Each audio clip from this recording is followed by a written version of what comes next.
Hello students, आगे बढ़ता हूँ। नेक्स्ट में टेबल बना रहा हूँ प्रोडक्ट ऑफ इलेक्ट्रोलाइसिस। इलेक्ट्रोलाइट कौन सा, फिर इलेक्ट्रोड कौन सा, प्रोडक्ट्स कैथोड पे एंड प्रोडक्ट्स एनोड पे। ठीक है, इंपॉर्टेंट है। ठीक है, एक और आप कॉलम ऐड कर सकते हैं नेचर ऑफ सॉल्यूशन करके। ठीक है, एसिडिक होगा, बेसिक होगा, फाइनल सॉल्यूशन। तो सबसे पहले इलेक्ट्रोलाइट हम लेंगे एक्वस NaCl, या फिर इसको ऐसे लिख दीजिए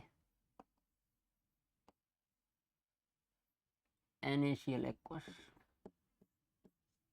ठीक है, इलेक्ट्रोड ले लीजिए प्लेटिनम।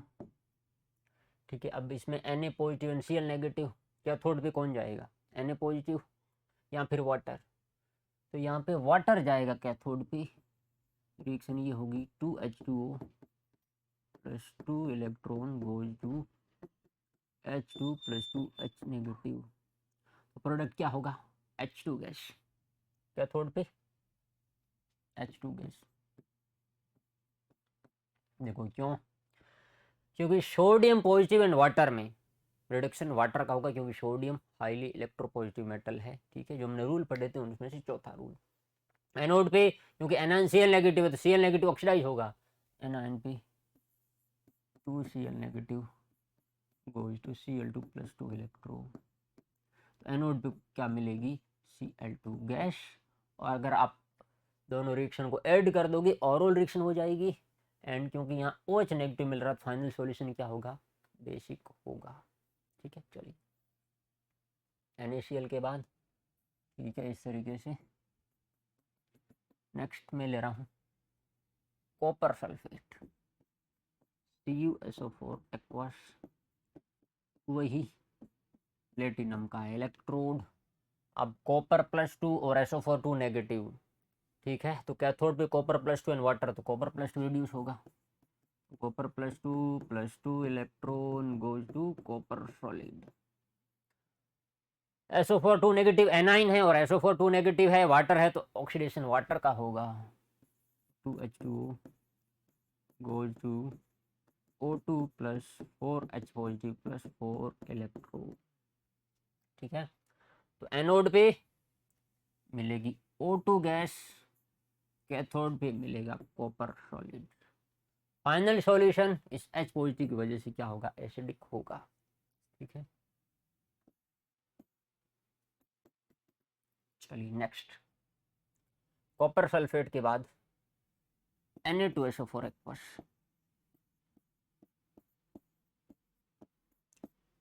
इलेक्ट्रोड प्लेटिनम ही लीजिए। अब सोडियम पॉजिटिव सल्फेट, कैथोड पे sodium positive water, sodium positive नहीं होगा वाटर होगा, तो वाटर क्या होगा, रिड्यूस, वही रिएक्शन 2H2O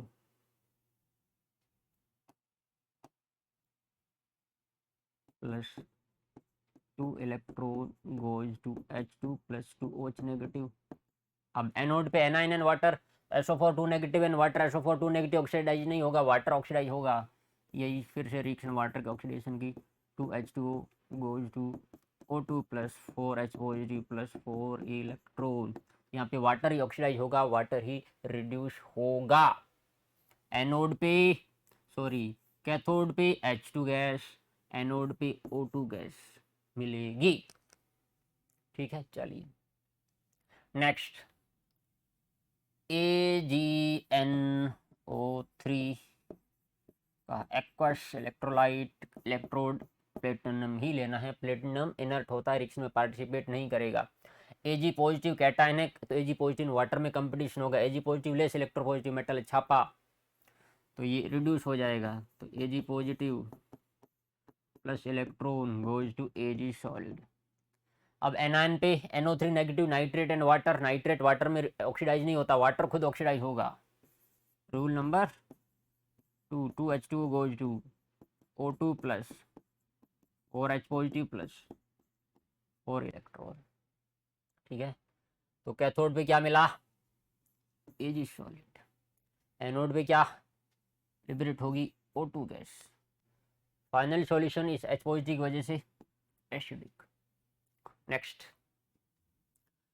नेक्स्ट इलेक्ट्रोलाइट ले रहा मैं कॉपर सल्फेट एक्वस एंड मैं इलेक्ट्रोड ले रहा हूँ कॉपर। अब कॉपर है रिएक्टिव इलेक्ट्रोड, तो सेल रिएक्शन में पार्टिसिपेट करेगा। अब कैथोड पे होता है रिडक्शन। अब रिडक्शन किसका हो सकता है? कैटाइन का। कैटाइन है कॉपर +2 और वाटर, तो कॉपर +2 का रिडक्शन होगा। ठीक है, क्योंकि कॉपर लेस इलेक्ट्रोपॉजिटिव मेटल है, लेस रिएक्टिव मेटल है, छापा। ठीक है, छापा का वाटर में रिडक्शन हो जाता है। अब एनोड पे ऑक्सीडेशन, अब सल्फेट का भी हो सकता है, वाटर का भी हो सकता है, एंड ये कॉपर भी तो ऑक्सीडाइज हो सकता है, मेटल है। कंफ्यूजन आ गया। तीन तीन चलो पार्टिसिपेंट आ गए एनोड के लिए। कॉपर ये भी ऑक्सीडाइज हो सकता है, सल्फेट एनन ये भी ऑक्सीडाइज हो सकता है, वाटर वो भी ऑक्सीडाइज हो सकता है। ब्रिकिश का ऑक्सीडेशन करें, देखो सल्फेट का तो ऑक्सीडेशन होता नहीं वाटर में, बचा water and copper. And 5 rule में हमने क्या लिखा था कि कॉपर का ऑक्सीडेशन पोटेंशियल क्या होता है? ज्यादा, तो कॉपर ऑक्सीडाइज होगा। इंपॉर्टेंट है, कॉपर ऑक्सीडाइज होगा, क्या बनेगा?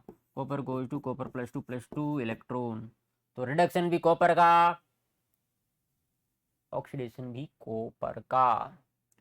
तो एनोड पे सॉरी कैथोड पे कॉपर सॉलिड, एनोड पे कॉपर +2। और ये जो कॉपर सल्फेट का इलेक्ट्रोलिसिस है, इनका यूज करते हैं इलेक्ट्रो रिफाइनिंग ऑफ कॉपर में, हम पढ़ेंगे मेटलर्जी में। इसी तरीके से dilute H2SO4।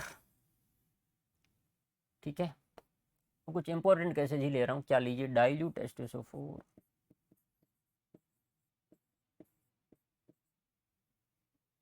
H positive SO4 2 negative. अब डाइल्यूट है मतलब, ठीक है, तो एनोड पे सॉरी कैथोड पे तो ये H पॉजिटिव, तो 2H positive +2 electron H2 gas मिलेगी।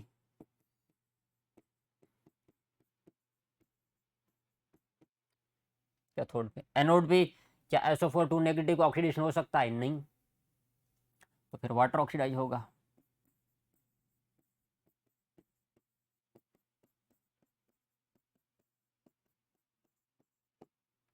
ठीक है, तो कैथोड पे H2, एनोड पे O2। ठीक है, और इलेक्ट्रोड हम इनर्ट ही लेंगे प्लेटिनम। डाइल्यूट H2SO4 का, अगर कंसंट्रेटेड H2SO4 लिया जाए, ये केस इंपॉर्टेंट है थोड़ा सा, कंसंट्रेटेड H2SO4 वही इलेक्ट्रोड प्लेटिनम का ही लिया जाए, तो H positive cation SO4 2 negative anion, अब कैटाइन कैथोड पे जाएगा, तो 2H positive +2 electron goes to H2 gas. अब हमने पढ़ा था SO4 2 नेगेटिव का तो ऑक्सीडेशन होता नहीं है। अब यहाँ पे कंसंट्रेटेड H2SO4 मतलब H2SO4 का अमाउंट ज्यादा है। वैसे तो सल्फेट का ऑक्सीडेशन वाटर में होता नहीं है, लेकिन क्योंकि यहाँ पे सल्फेट का अमाउंट ज्यादा है, बहुत ज्यादा अमाउंट में, तो यहाँ पे सल्फेट ऑक्सीडाइज हो जाता है। तो कंसंट्रेटेड H2SO4 के केस में सल्फेट ऑक्सीडाइज हो जाता है, H2O8 2 नेगेटिव, यहाँ पे 2 कर दीजिए एंड साथ में 2 इलेक्ट्रॉन। ये इंपॉर्टेंट रिएक्शन है। ठीक है, जब हम कंसंट्रेटेड H2SO4 का इलेक्ट्रोलिसिस करवाएंगे, कैथोड पे H2 गैस एंड एनोड पे क्या मिलेगा? H2O8 2 नेगेटिव, H2O8 2 नेगेटिव मिलेगा। ये जब कंसंट्रेटेड H2SO4 लेंगे, प्लेटिनम इलेक्ट्रोड यूज करेंगे तब। ठीक है, तो इस तरीके से आपने एक टेबल बना लेनी है सारी कंसेप्ट की, सारे इलेक्ट्रोलाइट जितने भी है इंपॉर्टेंट उनकी, और आप ऐड कर सकते हो KCl platinum electrode, AgNO3 Ag electrode. ठीक है, और भी कुछ इंपॉर्टेंट केसेस जो आप इसमें ऐड कर सकते हो। ठीक है, इंपॉर्टेंट एक तो ये है कॉपर सल्फेट कॉपर इलेक्ट्रोड वाला, कंसंट्रेटेड H2SO4 वाला, Na2SO4 वाला। कुछ इंपॉर्टेंट केसेज है इलेक्ट्रोलिसिस की, एनोड पे कौन कैथोड पे कौन। अब नेक्स्ट कंसेप्ट आता है कि भाई ये जो एनोड पे मिलेंगे कैथोड पे मिलेंगे, इनका अमाउंट कितना होगा। ठीक है, जैसे हमने जब कॉपर सल्फेट का इलेक्ट्रोलिसिस करवाया, एनोड पे O2 गैस मिली, O2 का मास कितना मिलेगा, कितने ग्राम O2 लिबरेट होगी, तो उसके लिए हम पढ़ते हैं क्वांटिटेटिव एनालिसिस ऑफ इलेक्ट्रोलिसिस। ठीक है, उसमें दो लॉ आते हैं, Faraday first law and Faraday second law, quantitative analysis of electrolysis. ठीक है, तो उसका फर्स्ट पार्ट है first law of Faraday's electrolysis. इसमें दो लॉ पढ़ने, first law and second law. First law of Faraday's electrolysis. First law क्या कहता है कि किसी भी इलेक्ट्रोड पे जो सब्सटेंस जा रहा है उसका जो अमाउंट होगा, उसका जो मास होगा, वो चार्ज के डायरेक्टली प्रोपोर्शनल होगा। हमने कितना चार्ज पास किया उसके क्या होगा, डायरेक्टली प्रोपोर्शनल। प्रोपोर्शनलिटी का साइन हटाओगे, कांस्टेंट रहेगा z, और z होता है इलेक्ट्रोकेमिकल इक्विवेलेंस। ठीक है, तो यहाँ पे q क्या है, चार्ज है, w क्या है, mass of product of electrolysis, mass of product of electrolysis, यह w। z क्या है, electrochemical equivalence, electrochemical equivalence. q है चार्ज,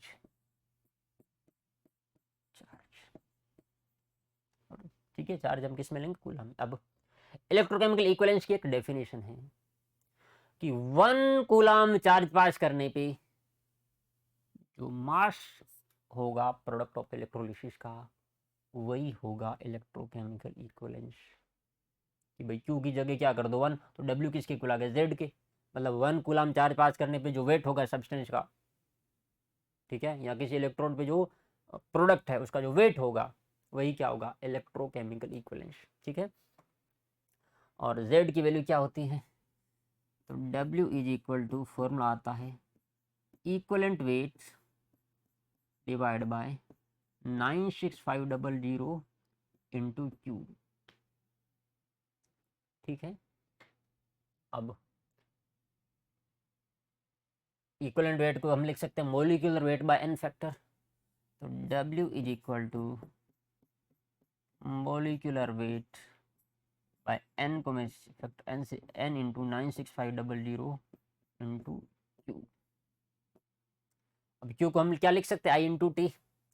तो ये फॉर्मूला बन जाएगा w is equal to molecular weight by n into 96500 into current into time.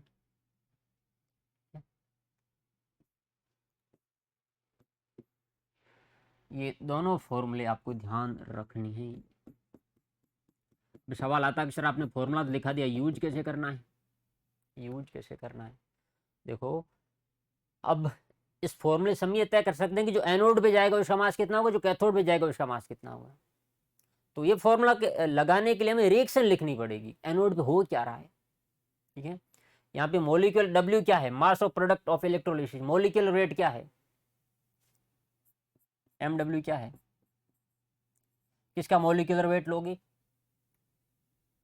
जो उस इलेक्ट्रोड पे जा रहा है। एनोड पे जो बन रहा है उसका मोलिकुलर वेट लोगे। अगर एनोड का मास निकालना है तो एनोड पे जो जा रहा है उसका मास निकालना है, तो ठीक है। तो MW क्या है, मोलिकुलर वेट या molar mass of product of electrolysis, molecular weight of product of electrolysis, molecular weight of product of electrolysis. ठीक है, N क्या है, नंबर ऑफ इलेक्ट्रॉन ट्रांसफर्ड या number of electron changed, number of electron transferred. ठीक है, n है number of electron transferred.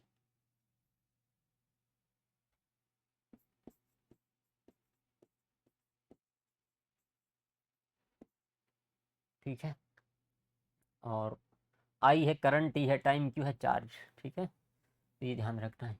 अब ये फॉर्मूला कैसे लगाना है, एनोड पे लगाना है, एनोड की रिएक्शन पता होनी चाहिए, एनोड की रिएक्शन पता होनी चाहिए। मान लो एनोड पे वाटर ऑक्सीडाइज हो रहा है, तो पहला काम रिएक्शन लिखना वाटर की। वाटर की ऑक्सीडेशन की रिएक्शन क्या होती है, मैं यहाँ लिख दूँ 2H2O गोज टू, चलिए मैं इसको हटा के यहाँ लिख रहा हूँ। ठीक है, यहाँ 2H2O goes to O2 plus 4H positive plus 4 electron. ये फॉर्मूला इलेक्ट्रॉन पे अलग अलग लगेगा, एनोड पे अलग, कैथोड पे अलग लगेगा। ठीक है, अब एनोड पे लगाना है तो पहले तय करना एनोड पे जा कौन रहा है, वो रिएक्शन लिखनी पड़ेगी। मान लो एनोड पे वाटर जा रहा हो तो रिएक्शन लिखी। अब एनोड पे हमें क्या मिलेगा, O2। तो O2 कितना मिलेगा, तो W ऑफ O2, O2 का मास। मोलिकुलर वेट किसका लोगे, O2 का। N की वैल्यू कितनी लोगे, 4। इस तरीके से तय करना है। ठीक है, तो वहां से फिर आपको पता चलेगा कि एनोड पे कितनी O2 मिलेगी, उसका मास कितना होगा। इसी तरीके से कैथोड पे, कैथोड वाली रिएक्शन लिखिए, कैथोड पे जो जाएगा उसका मास, जो जाएगा उसका मोलिकुलर वेट, रिएक्शन से N की वैल्यू निकाल के इस फॉर्मूले में पुट कर देनी है। ठीक है, इंपॉर्टेंट फॉर्मूला है, ध्यान रखिएगा। ठीक है, next second law of Faraday electrolysis, first law, second law. तो सेकेंड लॉ क्या कहता है कि अगर सेम अमाउंट में हम करंट पास करें, ठीक है, तो मास ऑफ प्रोडक्ट ऑफ इलेक्ट्रोलिसिस का जो रेशियो होगा वो इक्विवेलेंट वेट के रेशियो के इक्वल होगा। मींस हम कुछ गैल्वेनिक सेल ले रहे हैं, सॉरी हम कुछ इलेक्ट्रोलाइटिक सेल ले रहे हैं। ठीक है, जैसे यहाँ पे मैंने ले लिया डाइल्यूट एस्टर फॉर इलेक्ट्रोलाइट, उसमें डिफरेंट डिफरेंट इलेक्ट्रोलाइट वाले electrolytic cell, copper sulphate AgNO3, and उसमें सेम अमाउंट में अगर करंट पास करते हैं, सेम अमाउंट में करंट पास किया, मान लो यहाँ पे mass of product of electrolysis W1, यहाँ पे W2, यहाँ पे W3। तो सेकंड लॉ ये कहता है कि अगर सेम अमाउंट में हम करंट पास करते हैं तो जो mass of product of electrolysis उसका ratio W1 ratio W2 ratio W3 किसके इक्वल होगा, इक्वलेंट वेट के रेशियो के इक्वल। अब इसमें मान लो जो सब्सटेंस उसका इक्वलेंट वेट E1 ले लो, इस केस में इक्वलेंट वेट E2 ले लो, इस केस में इक्वलेंट वेट E3 ले लो, is equal to E1 ratio E2 ratio E3। ये कहता है सेकंड लॉ। आप इसको ऐसे भी लिख सकते हैं, W1 by E1 is equal to W2 by E2 is equal to W3 by E3। ये है सेकंड लॉ। वैसे तो आता है फर्स्ट लॉ से ही है, फर्स्ट लॉ से ही है, इसी फॉर्मूले से। ठीक है, ये वाला W is equal to equivalent weight और 96500 इंटू Q, तो W बाई इक्विवेलेंट वेट क्या हो जाएगा, Q बाई 96500। ठीक है, तो W बाय E की वैल्यू क्या आ जाएगी, इक्विवेलेंट वेट Q बाई 96500। क्या ये फॉर्मूला आ गया फर्स्ट लॉ से। अब सेम अमाउंट में करंट पास करें मतलब Q की वैल्यू सेम होगी, अगर Q की वैल्यू सेम होगी तो W बाई E क्या रहेगा, कांस्टेंट। तो उस वजह से W1 by E1 is equal W2 by E2 is equal W3 by E3। यह सेकंड लॉ। वेट का जो रेशियो होगा वो किसके इक्वल होगा, इक्विवेलेंट वेट के रेशियो के, जब सेम अमाउंट में करंट फ्लो होगी, या फिर इलेक्ट्रोलाइट कुछ या फिर आप इलेक्ट्रोलाइट सेल से इलेक्ट्रोलाइटिक सेल को सीरीज में कनेक्ट करोगे तब सीरीज में करंट सेम रहती है। ये था सेकंड लॉ। ठीक है, कहीं कहीं पे भी यूज होता है, थोड़ा सा टाइम बच जाएगा आपका। ठीक है, लेकिन ये लगाना कब है सेकंड लॉ, जब सेम अमाउंट में करंट पास हो रही हो या फिर जो इलेक्ट्रोलाइटिक सेल है वो सीरीज में जुड़े हो। ठीक है, चलिए ठीक है, नेक्स्ट पार्ट में मिलते हैं। Thank you.